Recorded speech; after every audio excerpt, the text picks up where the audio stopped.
Welcome to this explainer. Today, we're mapping out your exact blueprint for transforming that life science degree into a secure, highly rewarding academic career. If you've been looking for a way to lock in your future as an assistant professor, well, you're in exactly the right place. Let's be real for a second. If you're feeling a little anxious about stepping into the job market with a fresh master's degree, you're absolutely not alone. You've spent years buried in textbooks, mastering complex biological processes, but that jump from graduation to a stable, well-paying career, it can feel kind of murky. But here's the good news. There is a clear, structured path forward. And today, I'm stepping in as your personal career mentor to guide you right through it. We've got a packed agenda today. We'll start with your path to security, followed by unlocking GSET career benefits. After that, we'll be decoding the exam pattern, tackling the life science syllabus, and wrap up with my ultimate mentor's strategy. All right, let's dive into Section 1, your path to security.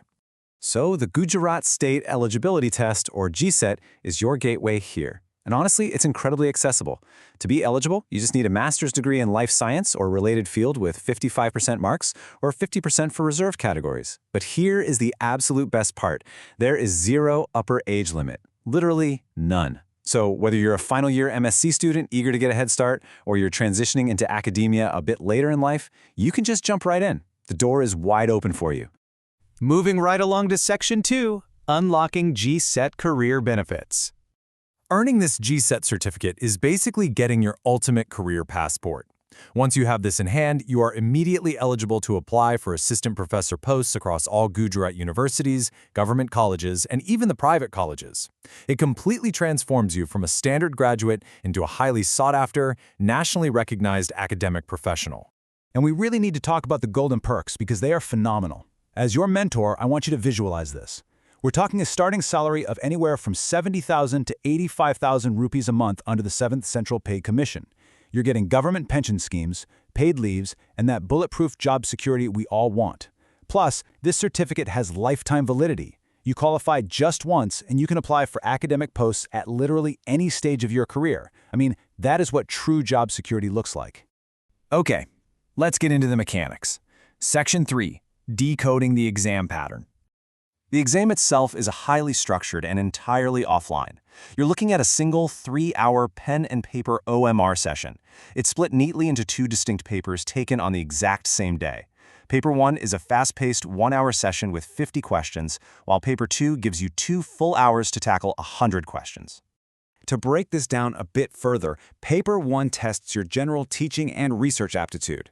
This one is common across all 33 GSET subjects. Paper 2, on the other hand, is your deep dive into your specific life science expertise. Both papers consist entirely of multiple-choice questions, and every single question carries exactly 2 marks. Next up is Section 4, tackling the life science syllabus. Now, for Paper 1, the syllabus isn't deep science. It focuses on broad, foundational concepts. You're going to be tested on things like reading comprehension, logical and mathematical reasoning, data interpretation, and your understanding of the higher education system. It's really about proving you have the aptitude to be a great educator and researcher. And honestly, with consistent daily practice, you can easily score 80 to 90% in this section. That is a massive boost to your overall qualifying chances. Then we get to Paper 2. This is where you get to really flex your degree. The life science syllabus here is identical to the CSINR NET syllabus.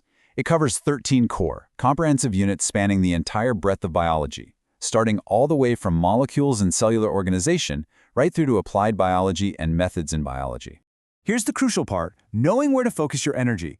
Because let's face it, you can't study everything with equal intensity. As your mentor, I highly recommend pouring your maximum study time into the high-priority units. Units 1 through 4, which cover molecular and cell biology, consistently show the highest question density. You also need to heavily target Units 6 and 7 for plant and animal physiology, Unit 8 for genetics, and Unit 10 for ecological principles. Master these specific units, and you've already won half the battle. And finally, Section 5, the ultimate mentor's strategy.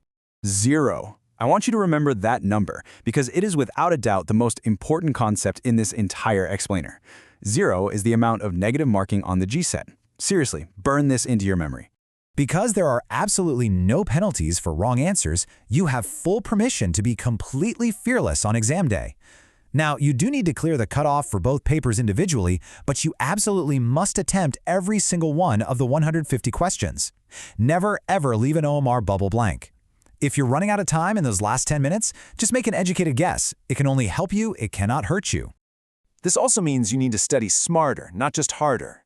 During your prep, ditch the rote memorization. Instead, draw out pathway diagrams for your signaling cascades and metabolic pathways. Visual memory is incredibly effective for life sciences. Once you finish a unit, create a short 1 to 2 page summary note for that crucial final week of revision. And when you're taking mock tests, rigidly practice your time management. Give yourself a maximum of 1.5 minutes per question. If a question is too tough, just mark it, move on, and come back to it later.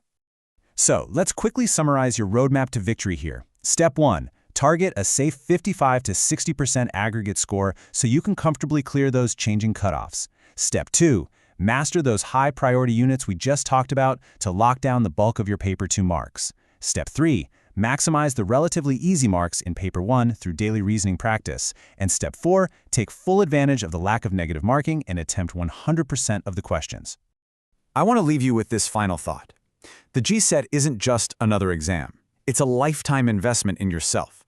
You qualify just once, and the doors to financial stability, incredible government benefits, and a prestigious academic career remain wide open for the rest of your life. So, looking at the blueprint we've laid out today, are you ready to finally claim your title as an assistant professor?